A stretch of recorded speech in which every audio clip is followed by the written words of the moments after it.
Hi, Hyundai Genesis ഇതാണ് ഇന്ന് നമ്മൾ പരിചയപ്പെടാൻ പോകുന്ന വാഹനം. 2015 മോഡലാണ്. അമേരിക്കൻ സ്പെസിഫിക്കേഷനിൽ വരുന്ന ഈ വാഹനം നമ്മൾ സെയിൽ ചെയ്യുന്നത് 12,000-നാണ്. ബാക്കി ഡീറ്റെയിൽസ് വീഡിയോയിൽ കാണാം. വണ്ടിയുടെ എഞ്ചിൻ കമ്പാർട്ട്മെന്റ് ചെക്ക് ചെയ്യുകയാണെങ്കിൽ 5.0 ലിറ്ററിൽ 8 സിലിണ്ടറിലാണ് എഞ്ചിൻ അവൈലബിൾ ആയിട്ടുള്ളത്. മെക്കാനിക്കൽ ഇഷ്യൂസോ കാര്യങ്ങളൊന്നും ഇല്ലാതെ. വണ്ടിയുടെ ഇന്റീരിയർ ചെക്ക് ചെയ്യുകയാണെങ്കിൽ ഫുൾ ഓപ്ഷനിലാണ് വണ്ടി വന്നിട്ടുള്ളത്. പിന്നെ സീറ്റും കാര്യങ്ങളൊക്കെ ചെറിയ രീതിയിൽ മെയിൻ്റനൻസ് ആവശ്യമുള്ള വാഹനമാണ്.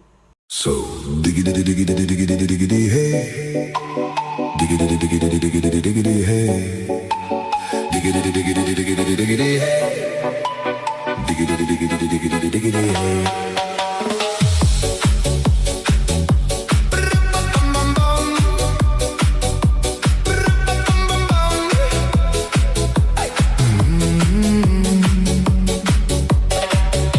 നമ്മുടെ ഈ വണ്ടി ചെറിയ രീതിയിൽ പെയിന്റ് ഫെയ്ഡ് ആയിട്ടുണ്ട്. അതുകൊണ്ട് തന്നെ റീപെയിന്റ് ആവശ്യമാണ്. അമേരിക്കൻ സ്പെസിഫിക്കേഷനിൽ വരുന്ന ഈ വാഹനം 2015 മോഡലാണ്. നമ്മൾ സെയിൽ ചെയ്യുന്നത് 12,000-നാണ്. അപ്പൊ ഈ വണ്ടി ആവശ്യമുള്ളവര് നമ്മളുമായിട്ട് കോൺടാക്ട് ചെയ്യുക. മറ്റൊരു വാഹനവുമായി വീണ്ടും കാണാം. Bye bye.